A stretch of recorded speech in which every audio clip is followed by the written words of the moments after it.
Bismillah. Bismillahirrahmanirrahim. Assalamualaikum warahmatullahi wabarakatuh.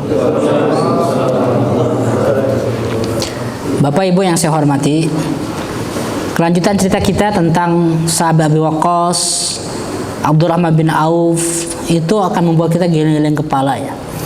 Gimana ceritanya manusia itu punya ketahanan mental yang luar biasa di depan semua intimidasi orang lain, semua ancaman. Kita belum diuji kayak gitu. Kita ingin sholat gampang, kita ingin qiyamul lail bisa, ingin bikin majelis taklim juga terbuka. Nggak ada tantangan berarti apapun kecuali kemalasan kita saja. Tapi kalau misalnya kita lihat, Bapak Ibu, di negara-negara non Indonesia, di luar Indonesia, orang ingin sholat aja sulit. Di beberapa daerah, orang kalau puasa di bulan Ramadan itu ada razia, seperti di daerah Xinjiang, ada razia. Mereka ditangkepin sama polisi setempat, polisi Tiongkok, dipaksa untuk makan di bulan Ramadan itu. Kadang nggak boleh puasa. Dan di saat seperti itu kita bisa bertahan nggak? Di beberapa daerah, di tempat yang lain, di kondisi negeri Muslim yang minoritas, kita harus sholat Jumat, tapi kita ada pekerjaan, nggak ada break untuk sholat Jumat. Ya, itu urusan agama kamu katanya. Kita mau menerima atau kita melobi atau melawan atau resign, pilihannya banyak gitu. Ada orang yang nggak peduli, udah namanya juga selain pekerjaan, kerja juga ibadah, padahal itu ibadah wajib. Tapi ada juga melobi, tapi kalah melobinya. Ada yang melobi, tapi yang melobinya itu kuat, berhasil karena dia punya prestasi. Ada yang bahkan lebih tegas lagi, resign misalnya. Nah, hal seperti itu kita tidak menghadapinya. Sholat Jumat gampang, tadi kita sholat Jumat juga dengan nyaman. Ujiannya kan kita satu aja, ngantuk ya sholat Jumat. Tapi nggak ada yang melarang kita untuk sholat Jumat. Nah, para sahabat ini pernah menghadapi situasi-situasi yang berat, untuk ibadah saja dilarang-larang. Ada Zubair bin Awam, sahabat Nabi Muhammad yang masih muda masuk Islam, usia 13 tahun, 14 tahun masuk Islamnya itu. Beliau ini kalau ada momen-momen genting, terutama dalam perang ya, beliau yang paling bisa diandalkan selain Ali bin Abi Thalib. Bahkan Rasul pernah mengatakan gini, likulli nabiyyin hawariyan wa hawari az-Zubair. Setiap nabi itu memiliki seorang satria, seorang andalan. Dan andalanku adalah Zubair bin Awam. Bangga sekali menjadi andalan Nabi Muhammad. Tapi ingin kayak gitu nggak mudah. Dia butuh kemampuan fisik yang prima, terutama dalam pertarungan dalam medan perang. Nggak bisa kita menawarkan ke Nabi Muhammad, ya Rasul saya menghadapi, tapi yang menawarkannya misalnya Bilal bin Rabah, nggak masuk hitungan. Atau yang menawarkannya misalnya Ibnu Mas'ud yang dalam riwayat kakinya kecil sekali, kurus kerempeng, nggak bisa melawan. Ada seorang musuh dan zaman dulu ya, ketika Rasulullah itu berperang, badannya gede sekali kayak raksasa gitu ya, imlak, nggak ada yang berani menghadapi kecuali Zubair bin Awam ini. Jadi sahabat Rasulullah itu memang spesialisnya berbeda-beda. Paling berani mati Zubair bin Awam ini dan diandalkan dalam berbagai medan perang. Thalhah bin Ubaidillah juga, ketika Rasulullah SAW itu nanti dalam perang Uhud dikepung oleh 200 tentara berkuda, beliaulah Thalhah bin Ubaidillah yang melindungi Nabi Muhammad sampai badan itu penuh dengan panah. Belasan panah, ada yang mengatakan puluhan panah dalam badannya untuk menjadi tameng agar Rasulullah terlindungi. Thalhah bin Ubaidillah. Lalu ketika Rasulullah itu mau manjat gunung, memanjat batu untuk naik ke gunung Uhud untuk pergi menghindar dari medan pertempuran, Rasulullah udah nggak kuat lagi, darah semuanya. Pipi Rasulullah robek karena helm besinya masuk. Lalu juga sudah cedera di berbagai lututnya, kakinya udah nggak bisa jalan lagi. Rasulullah harus naik ke atas batu. Thalhah bin Ubaidillah yang badannya penuh panah tetap masih memberikan punggungnya, Rasulullah naik ke punggung saya, sampai diangkat Rasulullah oleh Thalhah bin Ubaidillah, anak muda ini. Begitulah perjuangan para sahabat Rasulullah ini yang dididik dari Mekah pindah ke Madinah menjadi para pejuang. Abu Ubaidah al-Jarrah, ceritanya banyak Abu Ubaidah al-Jarrah ini. Bahkan kata Umar bin Khattab, andaikan Abu Ubaidah al-Jarrah itu masih hidup di zaman setelah Umar bin Khattab, mungkin Abu Ubaidah al-Jarrah inilah yang menjadi khalifah baru, bukan Utsman bin Affan. Saking tingginya, mulianya Abu Ubaidah al-Jarrah ini. ketika umat Islam itu sudah menang di berbagai negara, sudah punya kekuasaan, nah yang namanya manusia, walaupun sahabat Rasulullah ada juga cinta dunianya itu ada. Mereka mulai terpesona dengan harta, mulai terpesona dengan istana, mulai terpengaruh. Tapi Abu Ubaidah Al-Jarrah inilah satu-satunya orang yang paling tidak terpengaruh oleh harta. Kata Umar bin Khattab itu punya pengamatan yang jeli terhadap manusia. Ghayarat dunya kulluh. Dunia ini sudah mengubah seluruh manusia illa Abu Ubaidah Al-Jarrah. Kecuali Abu Ubaidah Al-Jarrah yang tidak goyah, tetap sederhana walaupun sudah jadi pemimpin. Ada juga Ali bin Abi Thalib. Kalau ini udah jelas ya, Ali bin Abi Thalib, Utsman, Umar, Abu Bakar. Satu lagi nih, Sa'id bin Zaid. Ada yang pernah dengar nama ini? Sa'id bin Zaid. Hah? Siapa Pak? Ada Sa'id, Pak Sa'id. Bapaknya ini, Sa'id bin Zaid ini, bapaknya ini tokoh yang menjadi pendeta sebelum Rasulullah hadir. Jadi tokoh agama yang memurnikan tauhid sebelum Rasulullah ada. Dan bapaknya sudah meninggal ya. Nah, anaknya ini Sa'id ini menjadi pionir Islam juga, dan beliau menikah dengan adiknya Umar bin Khattab. Jadi apa istilahnya? Adik ipar ya. Adik iparnya Umar bin Khattab menikah dengan Fatimah bin Khattab. Sa'id bin Zaid ini. Dan Sa'id bin Zaid inilah yang sedang membaca Al-Quran dengan istrinya Fatimah ketika Umar datang menggedor. Iftahil bab ya ukhti, buka pintunya. Ketika didobrak, Fatimah binti Khattab itu lagi baca Quran sedang dengan suaminya Sa'id bin Zaid. Jadi sebelum Umar masuk Islam, Sa'id bin Zaid ini sudah masuk Islam duluan. Nah, inilah 10 sahabat yang dijamin masuk surga tanpa hisab. Yang 4 orang nanti kita bahas dengan detail ya. Abu Bakar, Umar, Utsman, dan Ali. Apakah hanya ini? Masih banyak tokoh-tokoh yang lain dalam sejarah Islam itu. Muawiyah bin Abi Sufyan, sahabat Rasulullah, ini adalah sahabat yang paling sering kena fitnah. Namanya buruk sekali. Kalau Bapak ke Iran, nggak ada satupun yang namanya Muawiyah itu di Iran itu. Kenapa? Karena banyak yang tidak suka dengan nama ini. Karena keturunan yang beliau lah yang punya konflik dengan keturunannya Ali bin Abi Thalib. Bahkan beliau inilah yang punya konflik dengan Ali bin Abi Thalib. Ali mulia, Muawiyah pun mulia. Ali dengan Muawiyah pernah berperang, nanti akan saya bahas ya ketika episode Ali. Tapi mereka berperang dua-duanya, Bapak Ibu. Dua-duanya ini sahabat Rasulullah, berjasa untuk Islam, dan dua-duanya sudah dihisab oleh Allah Subhanahu wa taala dengan pahala yang besar. Kita yang memfitnah para sahabat, pahalanya nggak kayak mereka, tapi dosanya kita dapat gitu. Apa yang Anda kenal tentang Muawiyah bin Abi Sufyan? Selain seorang komandan perang dan juga pemimpin imperium. Imperium yang saya tulis tadi sini nih, lihat. Anda lihat, Daulah Umayyah kan? 132 tahun, pendiri pertama Daulah Umayyah itu adalah Muawiyah bin Abi Sufyan ini. Beliau ini. Jadi di dalam Daulah Umayyah turun temurun, Muawiyah meninggal digantikan oleh anaknya Yazid, terus digantikan. Termasuk Umar bin Abdul Aziz dari keturunan Daulah Umayyah ini.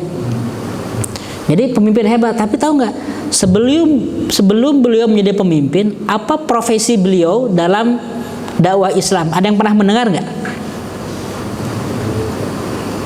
Muawiyah, wah ini luar biasa, harus dipelajari.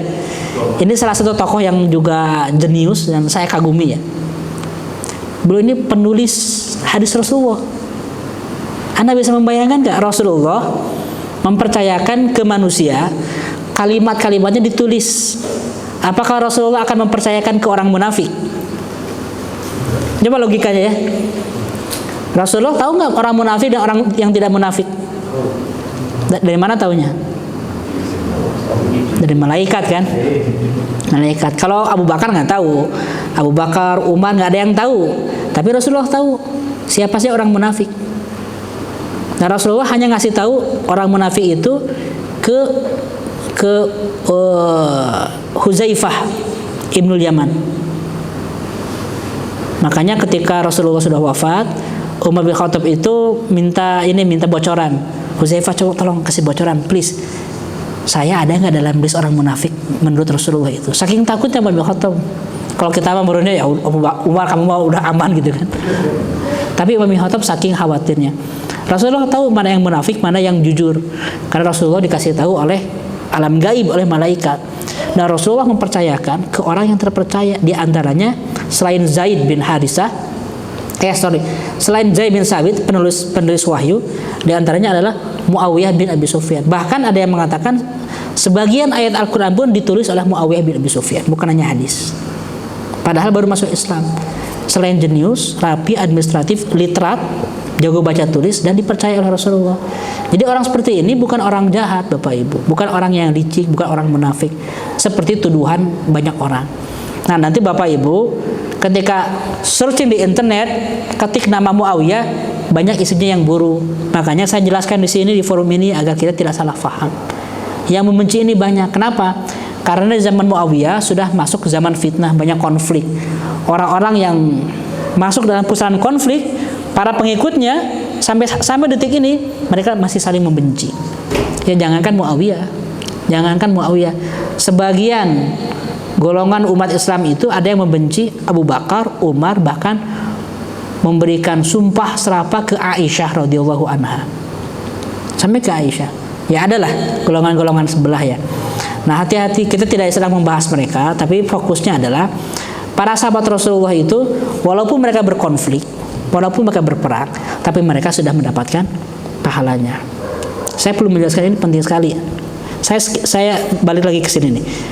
Di antara nama-nama ini ada mereka ini satu ruangan dididik oleh Rasulullah kan. Satu rumah nih. Satu rumah ngaji gitu, dengan lingkaran. Tahu nggak ini? Tolhah bin Ubaidillah, Zubair bin Awam, dua orang ini satu blok dalam satu tentara melawan Ali bin Abi Thalib dalam perang. Ali bin Abi Thalib Allahu Akbar, Ali. Tolhah dan Zubair Allahu Akbar, dua-duanya meninggal dalam perang tersebut. Siapa yang membunuhnya? Walau alam, yang jelas pasukan tentara ataupun orang munafik, yang jelas dalam perang tersebut meninggal dua-duanya. Dalam perang melawan Ali. Siapa lawan mereka berdua? Ali bin Abi Thalib nih.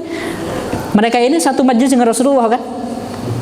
Satu halaqah pembinaan, satu ruang pertemuan, satu angkatan. Tapi mereka berperang. Tapi apakah itu mengurangi kemuliaan mereka? Enggak. Zaman dulu belum ada koordinasi grup WA. Ali, kamu bawa pasukan ini mau apa? Oh enggak masalah, ini cuma menjaga aja. Kalau kamu bawa pasukan kenapa? Ini kita ingin menuntut ketidakadilan, itu aja. Kalau ada koordinasi WA gampang. Zaman dulu kan nggak ada. Mereka menuntut keadilan. Ini menganggapnya ini mau ada pemberontakan. Begitu ketemu, mereka mau damai. Begitu mau damai, ada yang memprovokasi. Sebagian dibunuh, akhirnya terjadi perang. Nah, hal seperti ini wajib diketahui oleh umat Islam karena nggak ada lagi yang bisa ditutup-tutupi.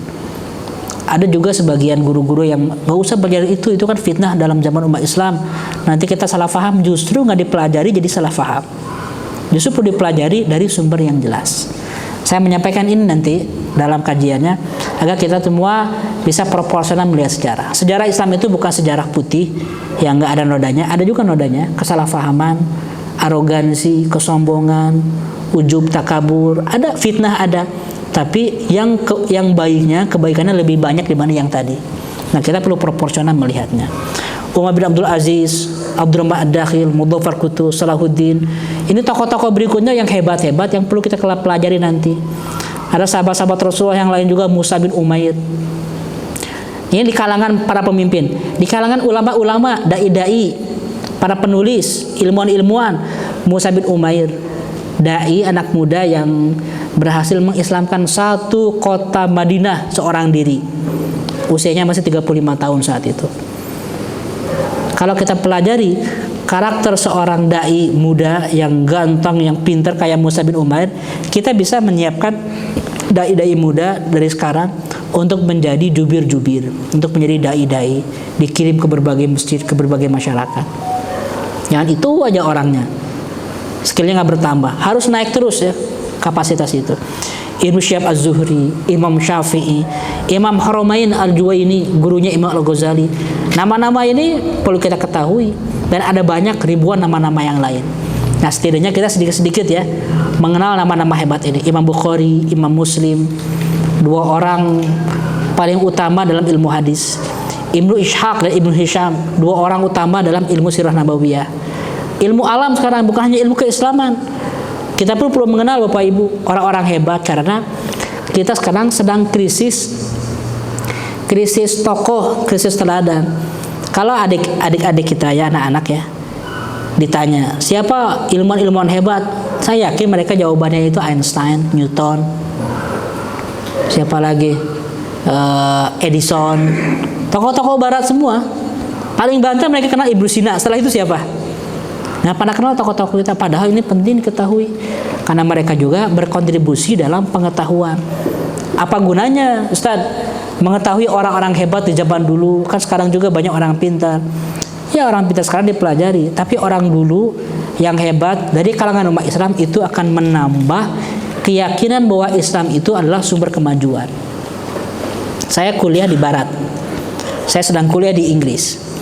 Bagi orang-orang Inggris, bagi orang-orang United Kingdom, begitu mereka belajar di bawah atap kampus mereka, mereka sedang punya perasaan saya sedang meneruskan perjuangan Isaac Newton dari Inggris. Saya sedang melanjutkan perjuangan James Watt, sampai kita ada istilah berapa watt kan? James Watt. Mereka sedang meneruskan ilmuwan-ilmuwannya. Bahkan ketika menulis novel di Edinburgh itu kota tempat lahirnya Harry Potter.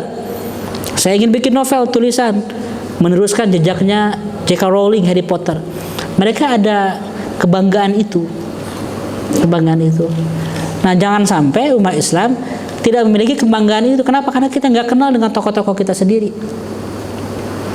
Kalau dari ilmuwan kita mah kan nggak ada ya, jarang ya dari Indonesia. 100 tahun yang lalu siapa coba? Ilmuwan kita yang mengubah dunia kan belum ada saat itu, masih dijajah. Ya, kita perlu menciptakan ilmuwan-ilmuwan baru. Salah satunya adalah dengan menyemangati anak-anak muda kita tuh dalam agama kita akan didorong agar muslim-muslim itu pintar-pintar, punya penemuan. Makanya kita perlu mempelajari orang-orang hebat ini. Lalu juga tokoh-tokoh pergerakan, Al-Afghani, Muhammad Iqbal, Hasan Al-Banna, Malik bin Nabi, sampai juga ulama-ulama Nusantara, kita perlu mengenalnya Bapak Ibu. Sudah saatnya sekarang itu obrolan di masjid itu adalah obrolan tentang orang-orang yang hebat, orang-orang yang soleh. Kemarin saya baru pulang dari Padang, melihat ada ma'had besar, ma'had Tawalib namanya, tempat mondok nyantrinya Buya Hamka. Indah sekali di Padang Panjang, dikelilingi oleh bukit-bukit, gunung-gunungnya. Ada ma'had, ada pesantren. Itu pesantren yang mengubah Indonesia. Isi pikiran Buya Hamka lah yang mengisi literasi perpustakaan se-Indonesia dengan karya-karya agama. Belum ada di Indonesia ini penulis Islam yang seproduktif Buya Hamka sampai hari ini. Bahkan bukunya Quraisy Shihab belum bisa menyamai bukunya Buya Hamka secara kuantitas dan kualitas menurut saya ya. Buya Hamka, padahal belum ada laptop. Aneh ya, belum ada laptop, belum ada internet, tapi karyanya sebanyak itu. Memahami perjuangan mereka membuat kita mikir, apalagi kita ya punya laptop, bisa dibantu internet, bahkan bisa dibikinkan tulisannya oleh robot artificial intelligence sekarang itu. Tapi tetap aja nggak berkarya.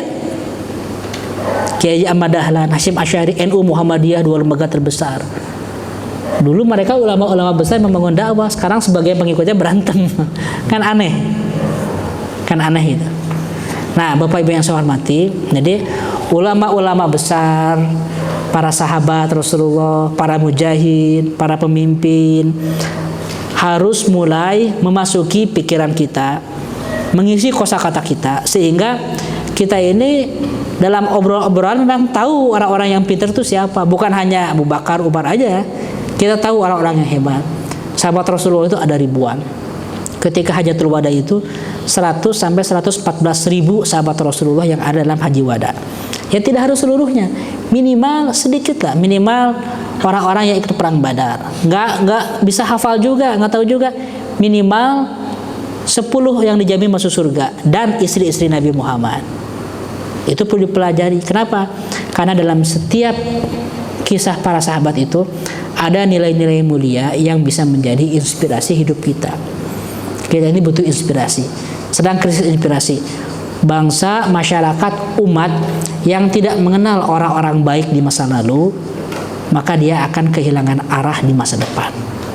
Karena manusia itu selalu butuh panduan. Kalau bukan mereka yang memandu kita, kalau bukan para sahabat dan Rasulullah jelas, kalau bukan orang-orang saleh itu yang memandu kita, maka kita sebetulnya sedang dipandu juga, tapi oleh tayangan-tayangan yang dijejalkan setiap hari jam 10 pagi sambil nunggu makan siang, ibu-ibu jam 9 sambil nunggu anak sekolah. Saya lihat tuh, karena sekarang saya di Indonesia melihat TV jam segitu, subhanallah isinya semuanya ketawa. Jam 8 malam nih sekarang nih sampai jam 10 isinya semuanya humor. Kira-kira Bapak Ibu, itulah yang mengisi pikiran masyarakat kita. Yang mengisi pikiran. Jadi kalau ingin maju masyarakat kita, jamaah ini ingin maju, isilah pikirannya dengan kisah orang-orang mulia yang insya Allah sedikit-sedikit akan kita pelajari dalam majelis ini. Wallahu a'lam bishawab. Assalamualaikum warahmatullahi wabarakatuh.